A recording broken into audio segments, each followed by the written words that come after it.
Lesson 6.2, the binomial probability distribution. The objectives for this lesson is to be able to determine whether a probability experiment is a binomial experiment, compute probabilities of binomial experiments, compute the mean and standard deviation of a binomial random variable, and graph a binomial probability distribution.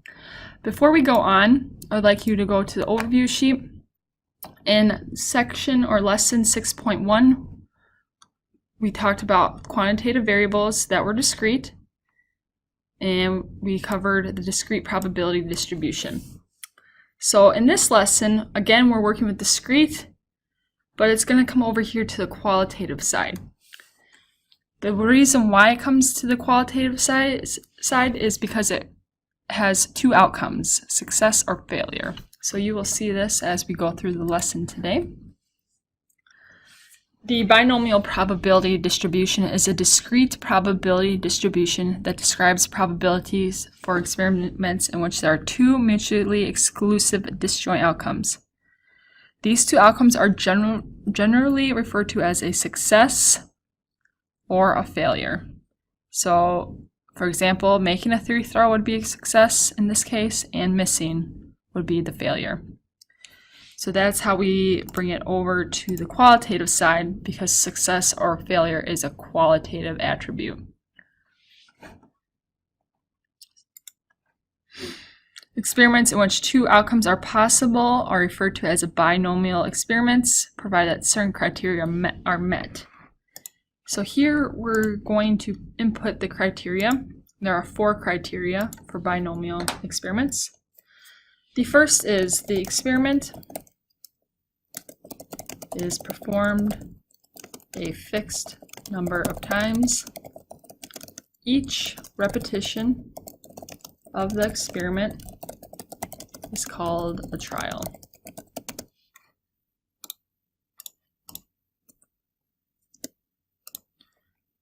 Two, the trials are independent. This means that the outcome of one trial will not affect the outcome of the other trials. So if I make a free throw, my next free throw will not matter on the one before. 3, for each trial, there are 2 mutually exclusive or disjoint outcomes. So that just means that they have nothing in common, meaning it is a success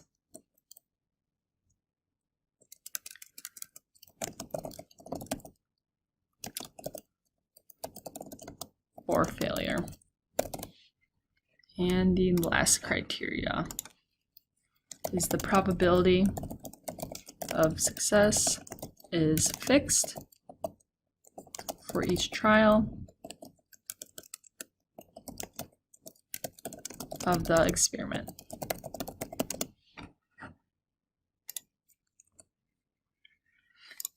And then let's look at what the following symbols represent. N represents the number of independent trials of the experiment. P represents the probability of success. On this, be careful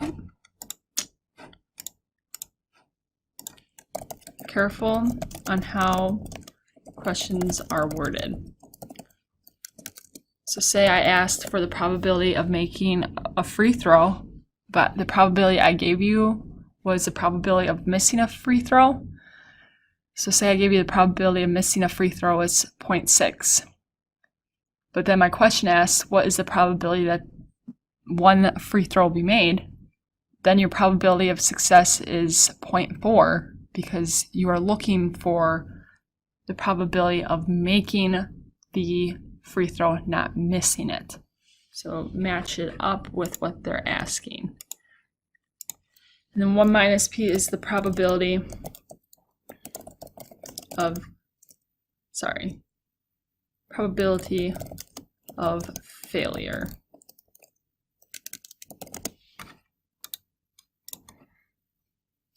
So let's look at some examples. Determine which of the following probability experiments qualify as a binomial experiment. For those that are binomial experiments, identify the number of trials, probability of success, probability of failure, and possible values of the random variable x. So part A. An experiment in which a basketball player who historically makes 80% of his free throws is asked to shoot 3 free throws, and the number of free throws made is recorded. So the first criteria was the experiment is performed a fixed number of times. How many times is this done? 3 times. Should be a lowercase n. 2, are the trials independent? They are, because when you make a free throw, the first one, the next one is not determined by what you did before. 3 was, is there success and failure? Yep, the 2 possible outcomes is to make or miss. And since we're looking for ones made, our probability of success matches up with the 80% of making it. So makes 80%, and we're asking how much is made. So the probability of success is 80%. If I had changed this to missed, this word to missed, then your probability of success would have actually been 20%. So don't let the word success confuse you. It's just saying success referring to what the question is asking for. And then the probability of failure is 1 minus the 0.8, which is 0.2.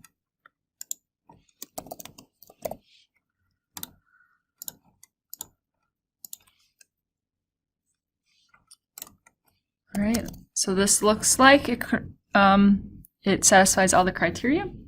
So if we go back up to the question, the number of trials we recorded, probability of success and failure, and now we need to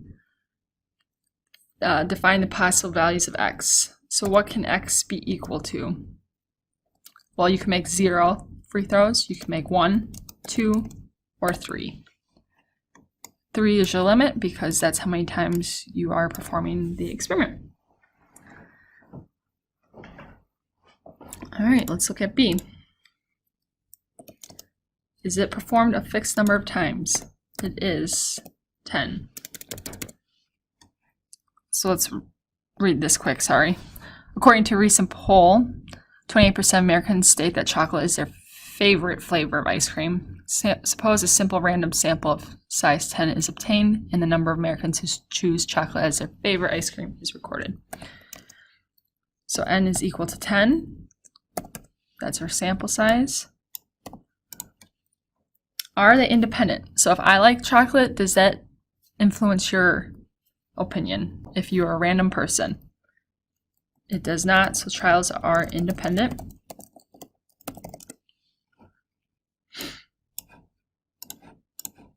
Three, are there 2 possible outcomes? So either you like chocolate or you don't.